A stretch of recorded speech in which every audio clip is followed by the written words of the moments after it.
Hello and welcome to this week's video. Today we are going to be talking about something very important in economics, which is also an economic problem affecting the entire world in a negative way. Today we will be discussing scarcity. Economics itself is about scarcity. Scarcity is when there is not enough of something or when something is limited. The contrary of scarcity is abundance, which is when you're able to have as much as you want of something. For example, the air in your room is abundant. Economics concerns itself with only those things that are scarce, and anything scarce are known as economic goods. On the other hand, things that are abundant are also known as free goods, where no property rights exist. Free goods are able to transform into economic goods if they become scarce. This includes whales, rhinos, traffic free city centers, and etc.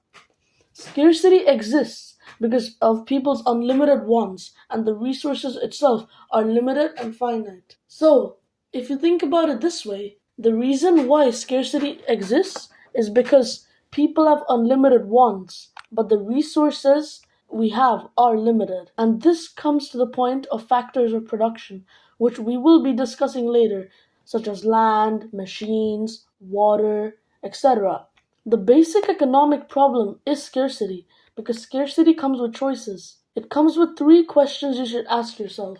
And these three questions we ask ourselves usually all the time when it does come to scarcity is what to produce, how to produce, and for whom to produce. So these are the three questions we always ask ourselves when it comes to scarcity. But for right now, to understand why demand and supply affect scarcity, we first need to discuss about what may be the most basic and important part in economics to first understand, and that would be supply and demand. So, we use supply and demand on a daily basis without even realizing. Whether it's going to a grocery store to buy some fruits or purchasing something from a mall. Supply and demand revolves around everything around us. Supply and demand is commonly used to describe the price and value of resources. It also teaches us the relationship between the seller and the buyer. So, what is supply?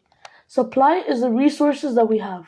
We can have a supply of something as small as one piece of candy or as large as millions of chocolate bars. Supply, in simple terms, is the amount of resources the buyer is able to provide to the seller. A supply can be effective based on analyzing the trends and factors that affect supply. There are several factors that affect the supply of resources. This includes the popularity of resources, inflation, the power of the market selling the supplies, price of the resources, the production conditions, future expectations, input costs, etc. All of these factors not only affect the supply but the demand of resources. And there's always more factors to take into consideration, like the profit the company makes and etc. So, what is demand? Demand is the desire and willingness to purchase a product at a certain price or service or at the current price. For a demand to be effective, it requires three characteristics. We've already mentioned two, that are desire and willingness, with the last one being ability. These three characteristics affect how effective the buyer of the product is. Just like supply, there are several factors that affect the demand. This includes the price of the resource, the popularity of the resource, and how scarce the resource is, etc. So, what are the connections between supply and demand? First of all, you have high supply, low demand. This is when there are a great amount of resources available, and because of this, the demand for the product is low. This is because they can purchase this product at any time and will not feel a direct urge to buy the product, as they can find it anywhere or buy it any other time from the same store. The second connection between supply and demand is low supply, high demand. This is when there is a scarce amount of resources, which lead to a higher demand as the resource is limited. This allows the seller to increase the rate of the items without affecting the demand too much. A very common example is sales at a mall. For example, Black Friday. During Black Friday, some resources become limited very quickly due to the high demand, which then brings the point that the resources now are limited, but the demand is very high. And the reason for the demand being so high is because the prices have been reduced, which leads to more people that want to buy the product. So you have more consumers, but then you have low supply. And keep note that I'm trying to use a lot of economic vocabulary. So instead of saying people who want to buy, you'd say consumers. So it's really important to use this vocabulary as it also benefits yourself when talking about economics. Next, high supply, high demand. This is the best possible outcome for the market, as although there is a high amount of resources, there is also a high demand. This occurs a lot in supermarkets when purchasing specific snacks like Oreos or Reese's that are always high in supply and demand, or in clothing stores containing Nike or Adidas that both have a lot of supply and demand. This can allow the seller to increase their current price to a certain extent as there is high demand. But what does that mean? Why would the price be increased? The reason for this is because there's so much demand for the product itself that increasing the price wouldn't make that large of a difference. A great example is Apple. Every year, a new model is created and released, and the price is always increasing. However, because the demand for this new phone is so high, they do not mind increasing the price, as they know that even if they increase it, let's say by 1,000 kroner or whatever currency, then the people will still want to buy the product, and that's because the demand is high. So, and also another note, instead of saying people want to buy the product, you can say demand. So, let's look at some examples. Like I said before, let's say you own an Apple store. You're selling iPhone 14s for 12,000 SEK, and because the product is relatively new, the demand for it at the moment is constant. However, next year Apple will bring the iPhone 15 and there's an immediate demand for the product, even though it costs more at a price of 15,000 SEK and costs 3,000 kroner more than the previous iPhone 14 because it's one of those popular items and is a new release. This example shows how the popularity of the product and demand is interrelated. Another very simple example is having a small school bake sale. You sell cookies at 10 kroner each, which you have 50 of. Eventually, you're left with only 3 more cookies. The student then raises the price from 10 kroner to 15 kroner, and all 3 cookies are still sold because the product is scarce. This teaches us that a low supply leads to a high demand. Now, now that you're more familiar with supply and demand, let's continue with learning more about scarcity. There are 3 causes of scarcity, which are demand included, supply included, and structural. Demand induced is when there is a lot of supply, due to which the goods price reduces and the demand increases. Supply induced is when there are limited amount of goods compared to demand. Structural is when the supply or goods are mismanaged. Being mismanaged with goods is when resources are distributed amongst others unequally. This can be a comparison of income, education, and etc. Moreover, there are also 2 types of scarcity, which are relative and absolute scarcity. Relative scarcity is when a source is limited in supply naturally, such as oil, money, land, etc. Absolute scarcity is when there is not enough of a resource to satisfy the current demand for it. Example on scarcity includes the onion prices and how they soar in India.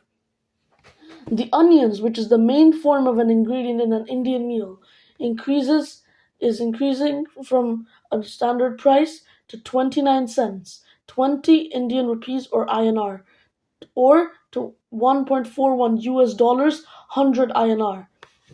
So this is an increase of 80 INR from 20 to 100.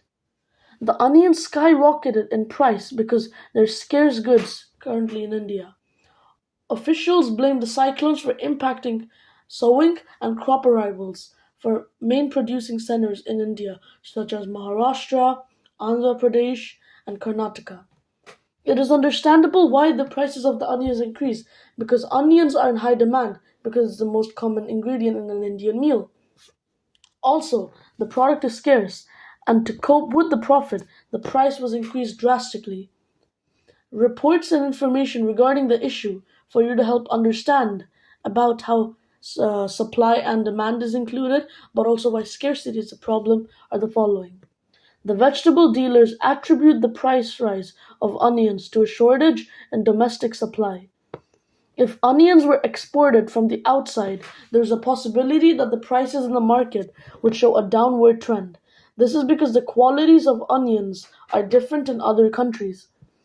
In most parts of India during the past 3 months, onion prices have almost increased by 4 times.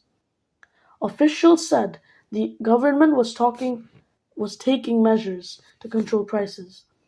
This article of onions being a scarce product is a good example of what to do if dealing with a product. This is because whenever a product is scarce and has a high demand, it is always recommended to increase the price. Though the price has been increased, it would result in a few of the consumers not being able to buy the product anymore. However, because of the increase in price, the demand would still be greater than the number of goods, because onions is at such high demand. And this brings up another point. Notice how because the price of the onions increased, some people won't be able to afford. Some of the consumers won't be able to afford the onions with the new price now. And this comes back to the point that the choices made can't always be beneficial to everyone, and that all on decisions come with a cost. This brings the point of opportunity cost. Opportunity cost is the second best outcome. So, and is when there's a trade off between two goods, and the second choice made, or the choice that wasn't made between these two goods, is the opportunity cost. For example, right now, if you're a businessman and you have two options, increase the supply of your products or the quality of your products. Because you're an upcoming business and want to start making maximum profit, you decide to increase the supply of your products. This would make increasing the quality of your products the opportunity cost. And to say the same thing using economic language, you would say there was a trade-off between two choices: increasing the supply or increasing the quality of the resources. The choice made was increasing the supply of the resources, making increasing the quality of the resources the opportunity cost. Now, let's move to the three questions we should be asking ourselves, which I talked about before. The first question to ask yourself is what to produce. Resources produced are based on the trend of the market and what is currently popular. It would not be a wise decision economically speaking to purchase something out of date that would most likely result in an incur of losses. This is because the probability of making profit would be extremely low because the demand for that product would be low itself. If the demand is low, then sales won't be made, thus spending more and earning less. How to produce? The way resources are produced can affect the profit made.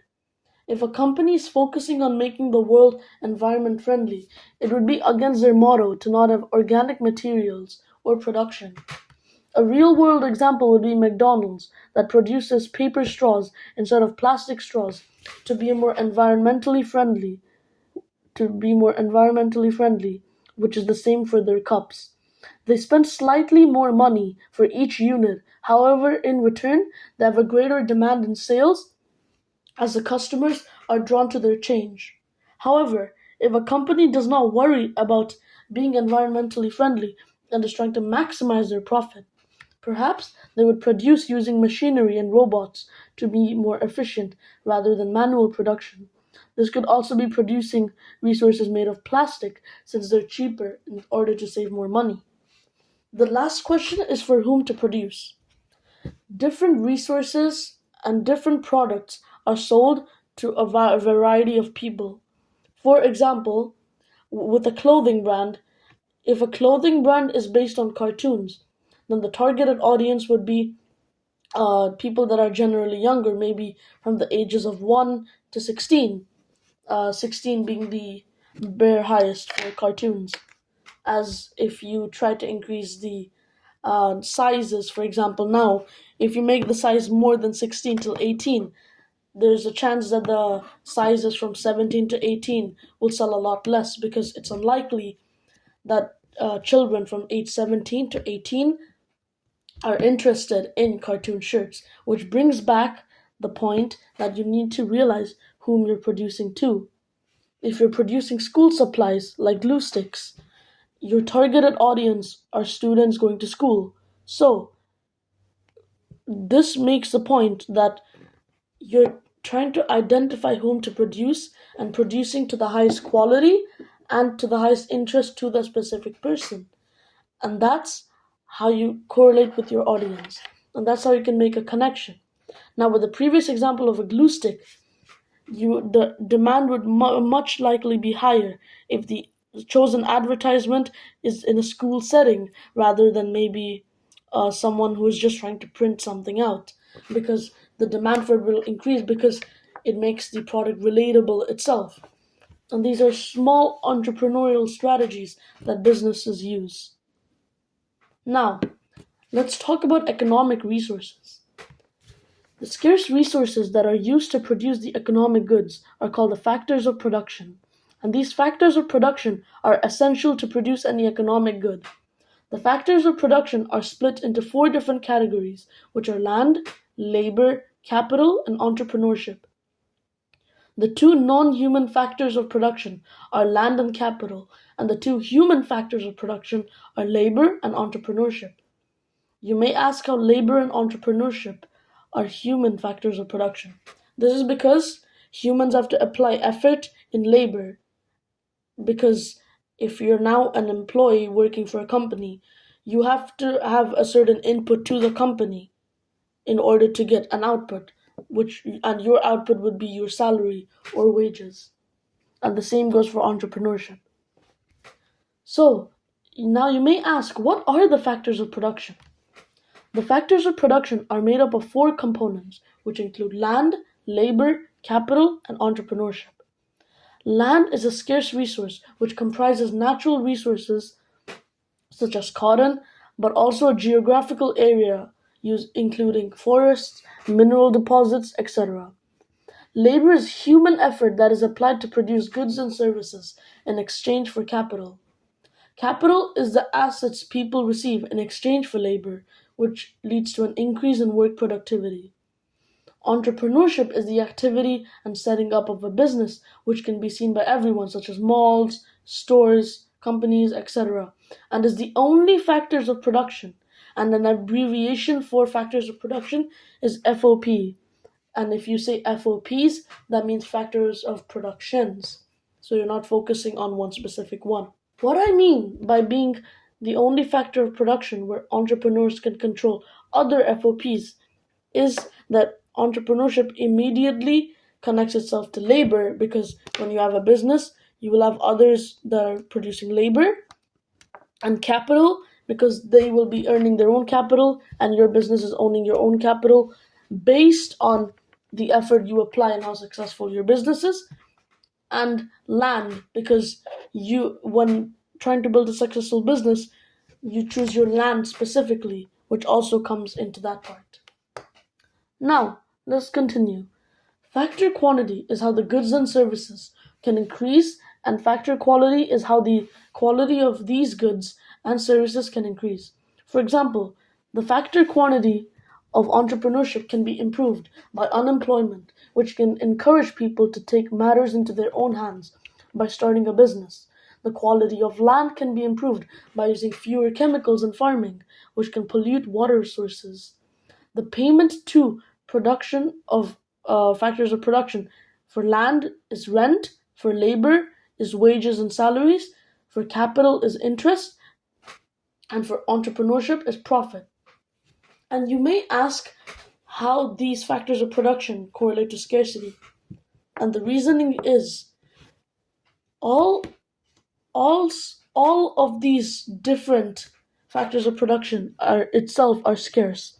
Land is a great example of being a very scarce factors of production. The reason for this is because land is limited.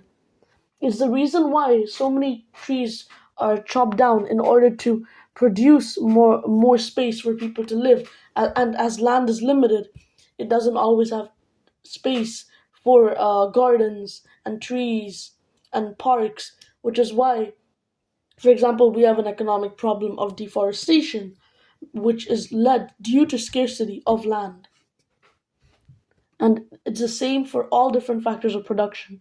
For example, with capital, capital is limited to different jobs, as capital itself is limited and it's difficult for everyone to have the same pay, or else there would be an economic crisis throughout the world. When it comes to labor, if looking at the news, unemployment has increased drastically in percentages, and the reason for this is because employees are limited. Because now artificial intelligence, AI, and robots are starting to increase, and so is their use in different companies and businesses, automatically reducing and having other employers or the CEOs having to cut these employees because they have to let go of their employees as they've realized that these robots can do the job better themselves. And the same comes to entrepreneurship because automatically, when there's fewer land, so is there fewer space to start up businesses. And also, if a business isn't successful, you're not able to pay your rent in where you've bought your business, which automatically leads to your business shutting down. And the reason this leads to scarcity is because this is how someone can also improve their unemployment, for example, because they can take matters into their own hands, as explained before. The next point is mobility of factors of production. Factor mobility refers to the ease at which resources or factors of production, FOPs, can be moved from one productive activity to another without incurring significant costs or a loss of output. Factor mobility is extremely important as FOPs being moved to a more productive activity will lead to increased goods and services, but will also allow FOPs to be in the best possible environment. It also reduces a mismatch of skills and improves how firms produce their quality of goods. There are two main types of mobility that are geographical mobility and occupational mobility. Occupational mobility refers to the ability of being able to move between different productive tasks, such as an assistant in the human resource HR firm is moved from the HR department to the finance department. Geographical mobility is when natural resources or factors of production can be moved from one place to another. Some FOPs are harder to move than others because factor mobility is not always easy without cost, especially with labor and land. Factor mobility can be quite difficult as some workers have very specific skills, which decreases their chances of being available for occupational mobility. For example, a farmer cannot become a doctor the next day and requires years of practice. Many workers are also geographically immobile because they are already commonly settled in their community and do not want to leave their family, friends, properties, and etc. However, many factors of productions can be removed easily for alternative productive uses. Even though land is geographically immobile, as it is difficult to bring one farm to another, and even so, if possible, there can be wetlands, making it quite difficult. However, the resources produced by the land can have alternative uses, making them geographically mobile, especially natural resources such as cottons that have grown completely or wooden forests that can be used to make houses, paper, clear the land, etc. Why are factors of mobility important? Moving factors of production to more productive activities from less productive activities will increase their total output of goods and services. It allows different FOPs to be moved in their best possible uses. It reduces a mismatch of skills and enables firms to improve the way they produce different goods and services as the quality and quantity of FOPs change. For example, improvement in technology. It allows firms to change the type of goods and services they produce as human needs and wants change. For example, more environmentally friendly goods can be produced. And why are some factors more mobile than others? Moving FOPs from one use to another is not always easy without cost. For example, some workers have very specific skills, such as doctors. Doctors will be inefficient if they become farmers or construction workers. Many workers are occupationally immobile. This means that they cannot change jobs very easily because they have specific skills. For example, train drivers cannot become lawyers overnight without years of training. Many workers are also geographically immobile because they're reluctant to move jobs to jobs in different locations. Land is also geographically immobile and in some areas may have fewer alternative uses.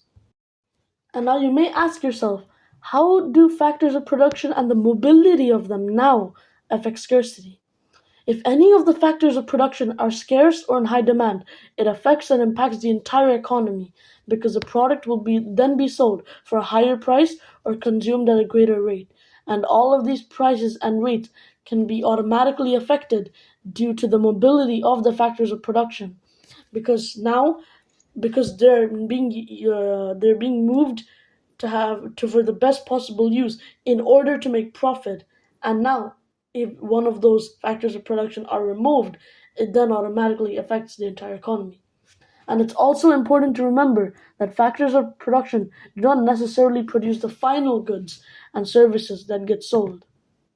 And also, the mobility of factors of production plays a crucial role in determining the supply of goods and services, which then affect the demand and supply, which then automatically affect scarcity. And you need to realize that there are steps. Realize how from mobility of factors production, we went to factors of production, and from there, we went to supply and resources, and from supply and resources, we went to supply and demand, and from supply and demand, we went to scarcity. There's different levels, and once you become familiar with these levels, understanding it will become that much easier. That's all we have for today's video, and I really hope you understood everything that we talked about today about scarcity. And just to have a small recap on what we learned from the beginning, the first thing we learned was just a generalized description of scarcity and explaining why it exists. We also digged a bit into free goods and economic goods. We also talked about what supply and demand is, and we also explained the three different causes of scarcity and two types of scarcity, including examples such as the onion prices soaring in India. Then we also, something important I really need you guys to think about is that the basic economic problem is scarcity because scarcity comes with choices. And it comes with three questions you should ask yourself. And these three questions you need to ask yourself are what to produce, how to produce, and whom to produce.